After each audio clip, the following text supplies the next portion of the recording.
हरि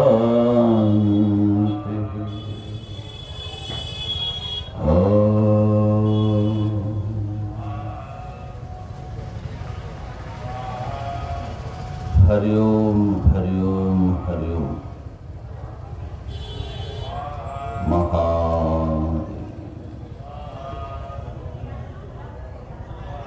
अथातो ब्रह्म जिज्ञासा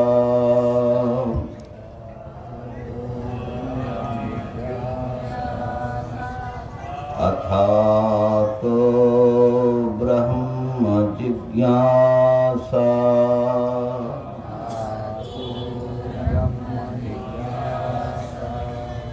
अथातो ब्रह्म जिज्ञासा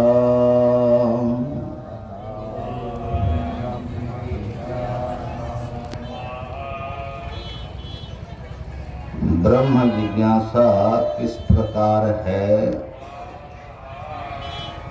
उपनिषदों में किस प्रकार,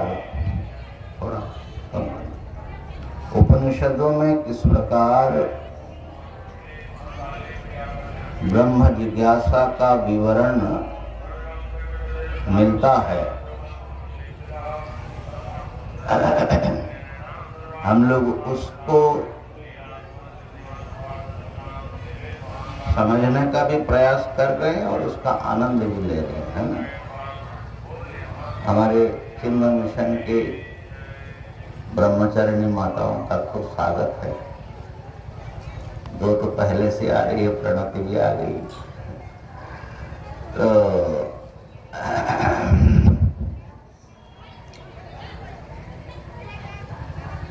तो ब्रह्म जिज्ञासा कैसी होनी चाहिए और किस प्रकार उस जिज्ञासा को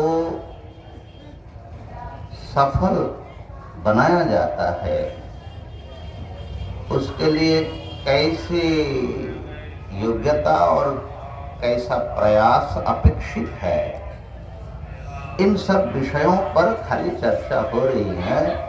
मूल सूत्र पर अभी हम लोग प्रवेश किया नहीं। न अथ का अर्थ है, न अतः का, न ब्रह्म, न जिज्ञासा, है ना। 4 पद देखा जाए तो 4 पद है, परंतु ये सभी विषयों पर माने सूत्र पदार्थों पर एक समग्र दृष्टिपात हो रही है।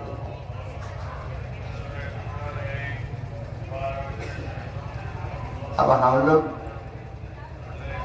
केना कठ प्रश्न करते हुए मुंडक में पहुंचे।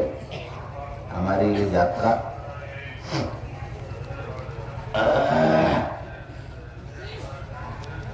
बैठ जाए, चुपचाप शांति से बैठो।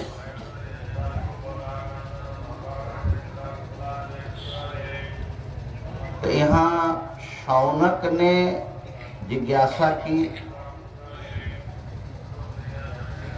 कस्मिन्नो भगवो विज्ञाते सर्वमिदं विज्ञातम् भवति। वो कौन सी वस्तु है जो विज्ञात होने पर सबका विज्ञान हो जाता है। तो उन्होंने विद्या का 2 विभाग किया। सब विद्याओं को अपरा विद्या में रखा, वेद विद्याएं भी, और जो अक्षर तत्व का ज्ञान जिस विद्या से हो जाती है, जो विद्या अक्षर तत्व का ज्ञान करा देती है वो है पराविद्या। अथ परा यया तदक्षरम अधिगम्यते। ज्ञान भी यहाँ अधिगम माने साक्षात्कार। तो इससे इतर सारी विद्याएं अपरा विद्या।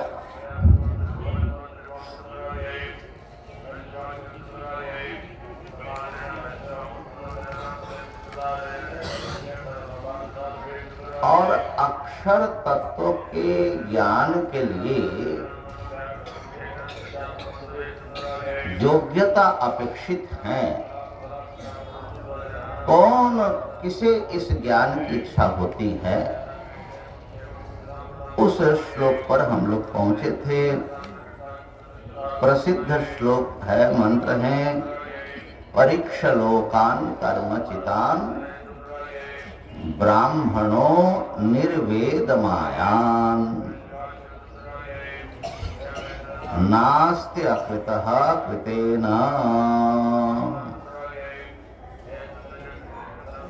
जिन्होंने कर्म से अर्जित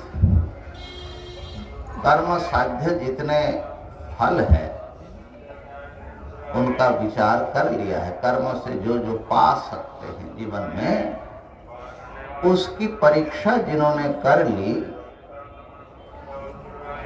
और इस निष्कर्ष पर पहुंच गया कि कर्म से नित्य की प्राप्ति नहीं हो सकती। कर्म का नाम ही है कृत। कृत माने जो किया गया।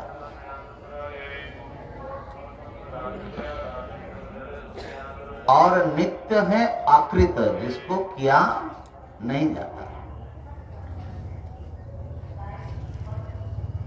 तो कर्म कुछ चीजें उत्पन्न कर सकती है और जो उत्पन्न होगा वो नाशवान होगा। तो नित्य वस्तु कैसे कर्म से मिलेगा? कोई भी कर्म हो, कितना उत्कृष्ट कर्म हो, यहाँ तक कि उपासना का अलग यहाँ पर विचार उठाया, उसका फल बड़ा महान है, परंतु उपासना भी मानसिक क्रिया है।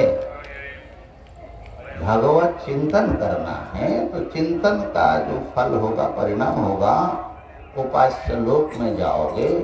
लेकिन जो भी आपने कर्म से प्राप्त किया तो छूटेगा। ये विचार कल हम लोगों ने किया और इसमें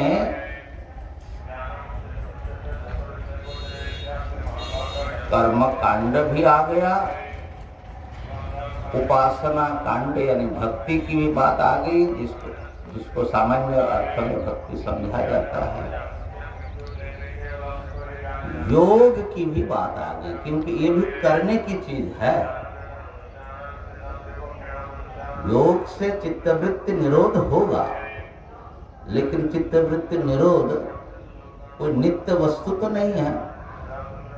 चित्त ही नित्य नहीं है तो उसका निरोध कहां से नित्य होगा?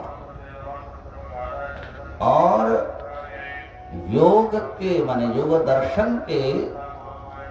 दर्शन की दृष्टि से जो उसका फल है, तदा द्रष्टु स्वरूप अवस्थान, दृष्टा के माने चित्त स्वरूप में अवस्थान, तो वो भी नित्य वस्तु नहीं है और वो भी पूर्ण स्थिति नहीं है, क्योंकि वो ब्रह्म ज्ञान नहीं है, ये आत्मज्ञान है, पुरुष ज्ञान है। आप लोग कंफ्यूज मत होना। लोग वेदांत में आत्मज्ञान ब्रह्मज्ञान एक ही समझा जाता है और वो ठीक है, अयम आत्मा ब्रह्म। लेकिन योग के हिसाब से आत्मा नहीं है। क्यों? ब्रह्म माने अपरिच्छिन्न और आत्मा तो उनके दृष्टि में अनेक है, तो प्रत्येक आत्मा की पृथक सत्ता है। तो अद्वैत हुए बिना ब्रह्म नहीं हो सकते। जब तक द्वैत जगत में है और जगत मिथ्या है, जगत सत्य है और प्रकृति भिन्न है पुरुष से, तो इन सब कारणों से ये द्वैत के भीतर ही रहते हैं। अरे देखिए, जब हम लोग हमारे संप्रदाय के अनुसार ये बात करते हैं तो कई बार लोग समझ लेते हैं कि ये लोग कर्म कांड का खंडन करते, कर्म का खंडन कर दिया, भक्ति का खंडन कर दिया, योग का खंडन कर दिया। ऐसे योग के नाम से कई लोग चित्तवृत्ति निरोध में लगे हैं, हमको ऐसा दिख रहा है।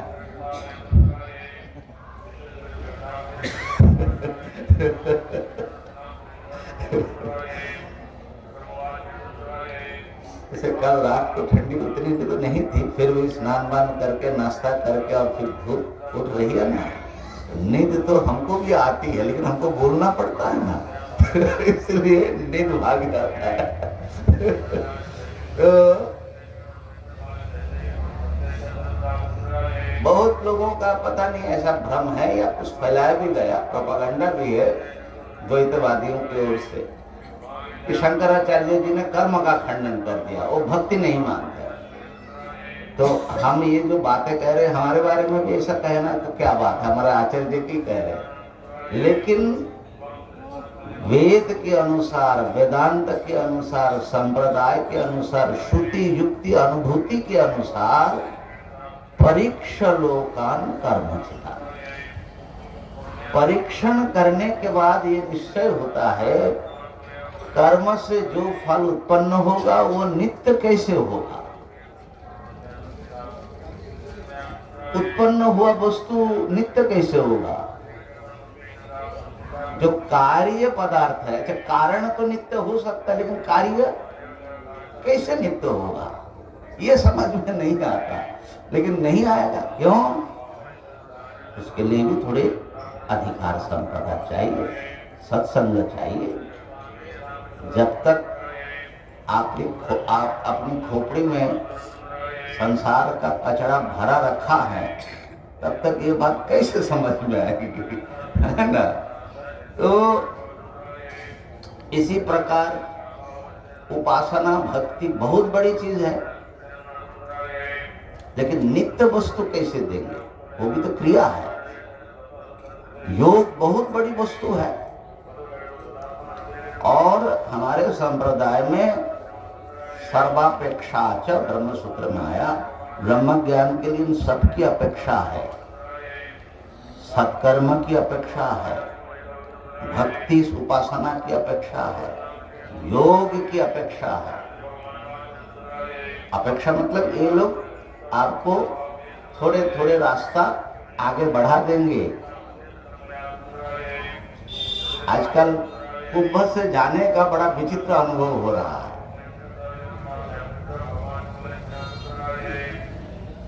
यहाँ से बनारस गया ना कुंभा, 3 बाइक बदल करके, माने एक बाइक यहाँ से ले जा करके मेला क्षेत्र के भीतर छोड़ा, एक वहां से और छोड़ा, एक बनारस तक ले गया।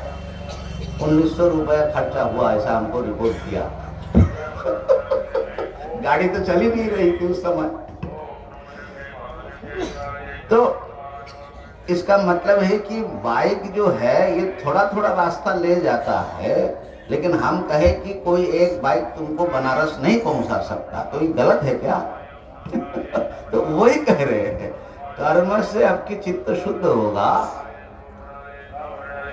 उपासना से चित्त स्थिर होगा, यानी एकाग्र होगा, योग से समाधि का अनुभव प्राप्त करोगे। लेकिन ब्रह्म ज्ञान बाबा अलग वस्तु है। वो ब्रह्म जिज्ञासा से, ब्रह्म विचार से प्राप्त होगा। तद विज्ञानार्थम स गुरुमेव अभिगच्छेत्। तो हम किसी का खंडन करते मतलब क्या? ये सब बेकार है। तो फिर हम लोग ये कर क्यों रहे? मंदिर क्यों है, सेवा क्यों है, भक्ति क्यों है, योग अभ्यास क्यों करते हैं? हमारे दशनामी संप्रदाय में, शंकर संप्रदाय में आप देखेंगे ब्रह्म विचार है, लेकिन ब्रह्म विचार के साथ सारी चीजों का अनुशीलन होता है, जिससे जो जैसा अधिकारी है उसको वो चीज मिले। इसीलिए मैं तो बहुत बार ये कहता हूं, भारतीय जो साधना है, साधन परंपरा है, उसका समग्र रूप देखना हो तो शंकर संप्रदाय में आपको मिलेगा। नाम जप से लेकर के कीर्तन से किसी चीज का कोई इनकार नहीं है, ऐसा कहीं नहीं लिखेगा। दूसरे संप्रदाय बड़े अच्छे हैं, किसी चीज में हमसे भी उत्कृष्ट है, लेकिन समग्रता नहीं मिलेगी।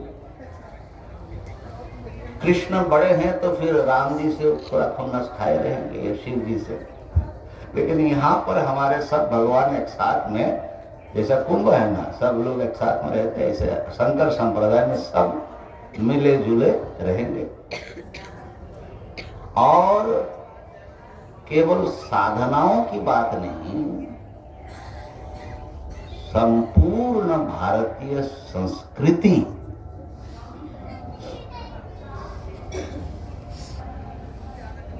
ये शंकर सिद्धांत में, शंकर संप्रदाय में दिखेगा। इसलिए शंकराचार्य जी सबका परिपोषक है, सबका पोषक है, पूरे भारतीय संस्कृति का समर्थन। खैर ये एक अलग चीज है। आपके दर्शन में ही ये ताकत है ना, अद्वैत वस्तु, सब एक सत्ता का प्रकाश है, तो सबका स्वीकार है, क्या दिक्कत है। लेकिन क्या कौन सी साधना कितना दूर तक पहुंचाएगा, उसका जब विचार होगा तो शास्त्र, युक्ति, अनुभव से उसका विचार करना पड़ेगा। हमारे सामने दो चीज है, कर्म और ज्ञान। ध्यान देना, हमारे पास दो शक्ति है, समझने की शक्ति और करने की शक्ति। ठीक है ना, दो ही शक्ति है ना। और दो शक्ति है, ये पता लगेगा कि हमारे पास दो सेट इंद्रियां है, 5 कर्मेंद्रिय, 5 ज्ञानेंद्रिय। और कुछ करने की बात होती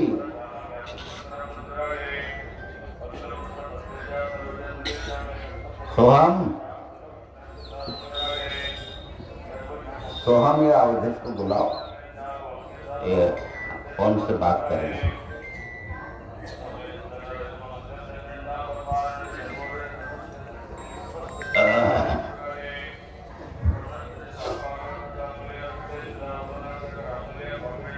तो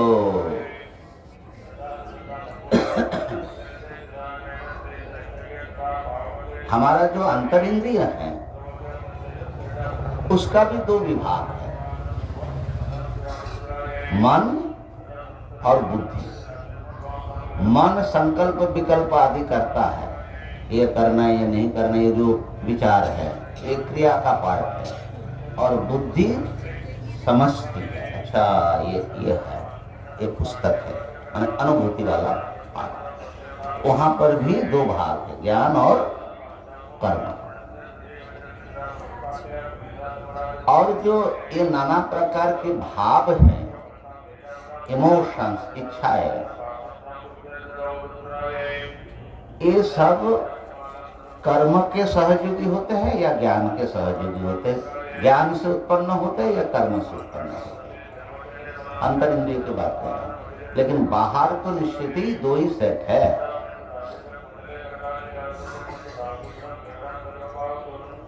इसीलिए वेद का दो ही कांड होता है,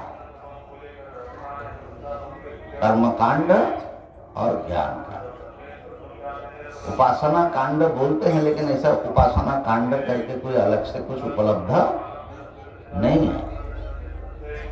हमारे उपनिषदों में ही कुछ उपासनाएं मिलेंगी या कर्म के भीतर कुछ उपासना मिलेगी, अलग से कोई उपासना कांड नहीं है वेद में।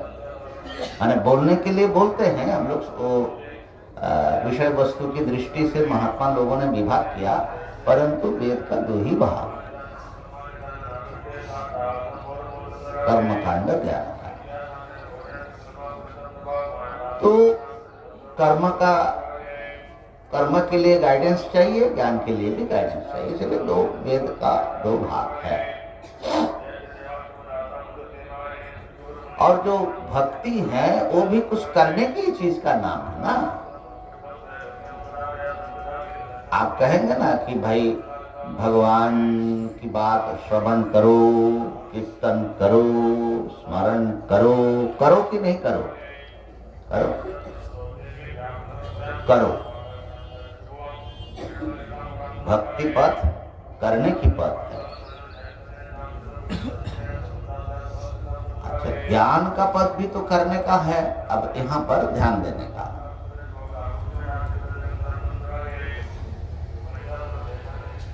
अच्छा, कर्म और ज्ञान में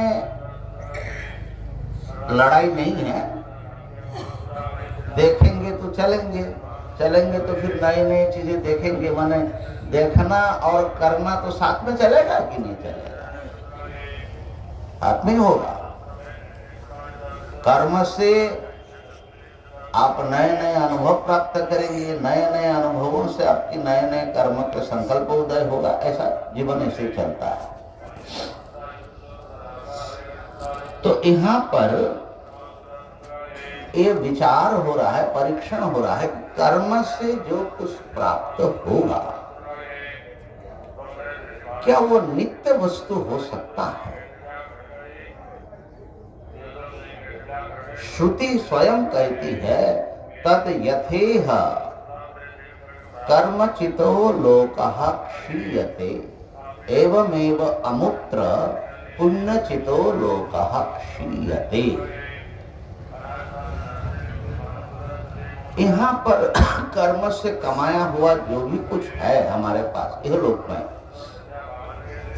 वो उसका नाश होता है कि नहीं, वो उसका क्षय होता है कि नहीं होता है? होता है। यह लोक में तो यही दिखाई पड़ता है। जो भी कमाया गया है उसका क्षय होता है, इसीलिए आपको कमाते रहना पड़ता है। बात करिए राम, बात हुआ, हो गया ना?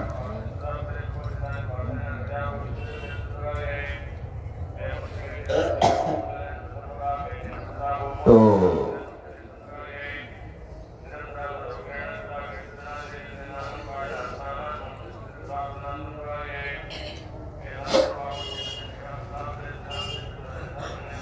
कर्म जो है कहाँ तक पहुंचा सकता है? आपको बहुत ऊंचे तक पहुंचा दिया।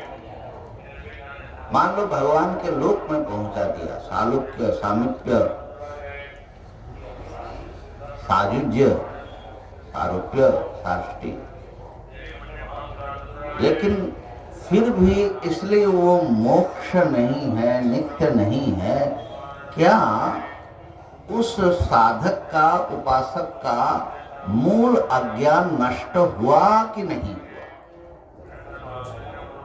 मैं ब्रह्म हूं ऐसा उसका ज्ञान हुआ कि नहीं हुआ? अपने को छोटा ही समझ रहा है कि अपने को अनंत समझ रहा है? यहीं पर सारा दुखी है। तो जब तक मूल अज्ञान रहेगा तब संसार के कितने भी ऊंचे पद तक आप पहुंच जाओ, लेकिन बंधन से छुटकारा नहीं। वहां पर भी आपको भगवान पर डिपेंडेंट रहना पड़ेगा, उनके शासन के अधीन ही होना पड़ेगा। प्रेम है तो उनका शासन अच्छा लगता है, अच्छी बात है, लेकिन अज्ञान है ना स्वामी जी, मूल अज्ञान है। तो इस बात पर ध्यान दे करके, और अज्ञान का नाश कर्म से नहीं हो सकता। अज्ञान का नाश, जिस वस्तु का अज्ञान है उस वस्तु का ज्ञान होने पर ही वह ज्ञान नष्ट होगा। इसलिए अधिष्ठान ज्ञान के बिना मैं ब्रह्म हूं, इस ज्ञान के बिना मैं जीव हूं, ये भ्रांति नहीं जाएगी। और जब तक आप जीव हूं रहेंगे, जीव मतलब क्या है? कर्ता भोक्ता, कुछ करने की जरूरत पड़ेगी, कुछ भोगने की इच्छा रहेगी, है ना? तो इसका मतलब है कि मूल जो बीमारी है ना वो रहेगी, कहीं भी पहुंच जाओ। कई बार मैं ऐसा कहता हूँ, एक दिन बनारस के मैं गंगा घाट पर बैठे थे तो हमको बड़ा विचित्र ऐसा लगा, जब मैं सब बैठे बैठे विचार कर रहे, तो मैंने सोचा कि अच्छा भगवान मान लो लटरी लग गया कि अच्छा चलो इसको उद्धार किया जाए और अपने गरुड़ जी को भेज दिया। अब गरुड़ जी आकर के मुझे पकड़ करके ले जा करके वैकुंठ में फेंक दिया, ठीक है? इतनी बड़ी चीज है। लेकिन विचार आया कि वैकुंठ में तो मुझे ले गए, लेकिन भीतर से जो मैं हूं वो तो मैं ही हूं, उसका क्या होगा? है ना? लोक बदल गया, लोक बदल गया। हम बनारस छोड़ करके प्रयागराज में बसे हुए हैं, क्या फर्क पड़ेगा? स्थान का फर्क पड़ा, अपना क्या हुआ? जो ज्ञान जो अज्ञान वो तो साथ ही चल रहा है रे भैया। तो ये जो भीतरी बीमारी है उसका क्या होगा? तो वैकुंठ में जाने से ही समाधान हो जाएगा ऐसा? हाँ, भगवान ज्ञान दे दे तो समाधान हो सकता है, लेकिन देना तो ज्ञान को ज्ञान देना पड़ेगा, तब होगा। ददामि बुद्धि योगम। तो भगवान भी जब सचमुच किसी को उद्धार करना होता है तो उसके अज्ञान नष्ट करके उसमें ज्ञान देते हैं। बड़े बड़े विद्वान और मैं तो समझूंगा कि बहुत श्रेष्ठ से महापुरुष गीता पर लिखा, और उन लोगों का ऐसा बहुत लोगों का मत है कि कर्म का, भक्ति का, ज्ञान का सबका समन्वय होना पड़ेगा। ज्ञान भी चाहिए, ज्ञान जान करके कर्म करो और भक्ति से सेवा भावना से करो, ऐसा निष्कर्ष निकालते हैं। तो मूल में जो विचार परिपाटी चली आ रही है, जान करके जो कर्म करने की बात है, उस ज्ञान को हम लोग विचार नहीं कर रहे, वो ज्ञान तो कर्म का अंतर्गत है। हम उस ज्ञान का विचार कर रहे, क्या कोई ऐसा ज्ञान है ज्ञान मात्र से फल हो जाए और कर्म करने की जरूरत ही नहीं पड़े? ध्यान देना, ये जो ज्ञान के दो कैरेक्टर होता है, इस पर शायद ध्यान नहीं गया। ऐसे बड़े बड़े महापुरुष हैं, हम उनके गीता व्याख्यान पढ़ते हैं, हमको बड़ा लाभ होता है, लेकिन ये बेसिक कोई चीज है जो हम मिसिंग है, अंडरस्टैंडिंग। तो कुछ ज्ञान ऐसा है वो कर्म करने के लिए नहीं है, वो ज्ञान से ही फल हो जाता है। बोले ऐसा है क्या? है? आपके अनुभव में ही है ऐसा ज्ञान। आपने रस्सी को सांप समझा, डर गए, भय से कांप रहे हो, और फिर प्रकाश आया तो जान गए कि रस्सी है। तो उसके बाद कुछ करना पड़ेगा? भय निवृत्ति के लिए कुछ करना पड़ेगा? कुछ नहीं करना पड़ेगा, जानने से ही एकदम रिलैक्स हो जाओगे, रिलीफ हो जाओगे। तो ऐसा ज्ञान है भैया हमारे पास में, जो जानने मात्र से ही काम हो जाता है, अलग से काम करने की जरूरत नहीं पड़ती है। अरे भाई मेरा मोबाइल ले आओ, टाइम का कैसे पता लगेगा? तो इतनी भूमिका इसीलिए किया कि ये जो दो ज्ञान का अलग अलग कैरेक्टर है उसको ठीक से ध्यान में ले लीजिए।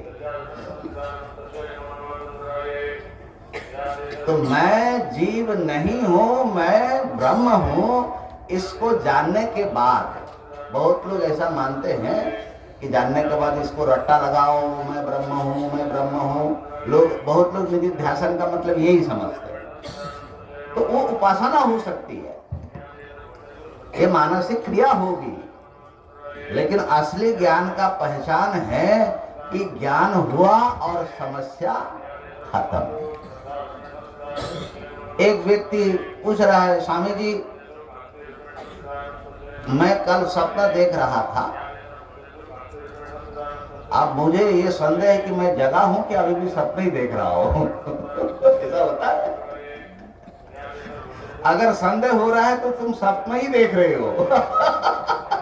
अगर मैं दूसरा ही हो जाता हूं ना वहां पर, जागने से वो जो परेशान जो सपने में था ना वो तो गायब हो जाता है भाई।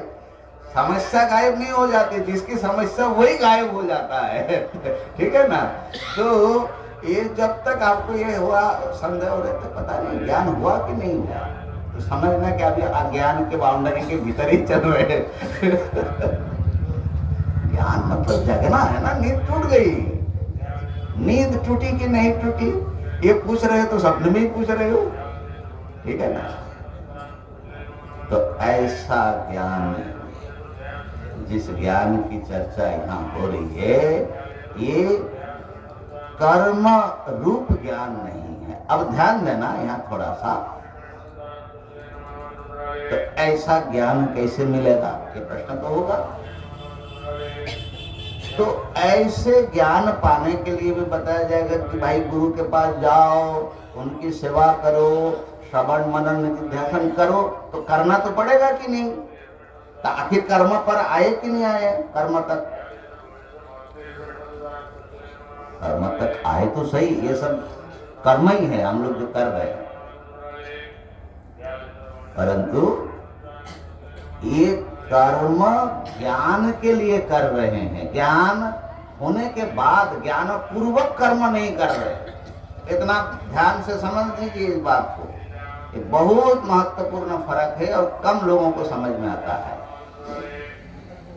अभी जो हम लोग कर्म तो कर ही रहे हैं, श्रवणादि क्रिये तावत् कर्तव्येह प्रयत्नतः यावद यथोक्त विज्ञानम आविर्भवति भास्वरम्। तो एक वार्तिककार का वचन है कि श्रवणादि क्रिया, श्रवण मनन निधिध्यासन क्रिया है, इसी पूर्वक उस पर निष्ठा से प्रतिदिन नित्य करना चाहिए, आदि आदि अभ्यास, ये तो क्रिया है। लेकिन ये कैसी क्रिया है? अन्य क्रिया से इसका अंतर क्या है? एक क्रिया ज्ञान के लिए कर, और दूसरी जो क्रिया है वो ज्ञान प्राप्ति के बाद उस क्रिया का अभ्यास अनुष्ठान कर रहे जिससे हमको फल मिले। तो क्या हो गया? एक ज्ञान है कर्म का साधन, कर्म फल देगा, और एक कर्म है ज्ञान का साधन, और ज्ञान मात्र से फल मिलेगा। ज्ञान के बाद कुछ नहीं करना है, भ्रम टूटना है और उसके बाद क्या करना है। ठीक है ना? तो ये ज्ञान का अंतर और कर्म का जो अंतर है कि कर्म फल साधन है और कर्म ज्ञान का साधन है। तो ये जो कर्म है ना, इसको हम लोग ज्ञान युग के भीतर डाल देते हैं। जैसे पहले वाले कर्मों को, ज्ञान को कर्म युग के भीतर डाला। ध्यान में आ गई बात ना? तो इसलिए श्रवण मनन निधिध्यासन ये क्रिया तो है, लेकिन ये क्रिया कैसी है, ये प्रमाण के जो है विवेचन है प्रमाणों का, श्रुति के वाक्यों का, जिससे सही अर्थ का क्लिक हो जाए, बोध हो जाए इसका। ये थोड़ा भीतर है, अलग है, वो अलग है। तो नास्ते अकृत कृतेन, क्लियर हो गया। कुछ भी कर लो, मुक्ति पाना है तो भगवान को भी ब्रह्म ज्ञान दे करके मुक्त करना पड़ेगा, और कोई रास्ता नहीं है। अब ओम शांति शांति शांति। शंकरम शंकराचार्यम केशवम वादरायणम सूत्र भाष्य कृतौ वंदे भगवन्तौ पुनः पुनः। ईश्वरो गुरुरात्मेति मूर्ति भेद विभागिने व्योमवद् व्याप्त देहाय दक्षिणामूर्तये नमः। ओम शांति शांति शांति।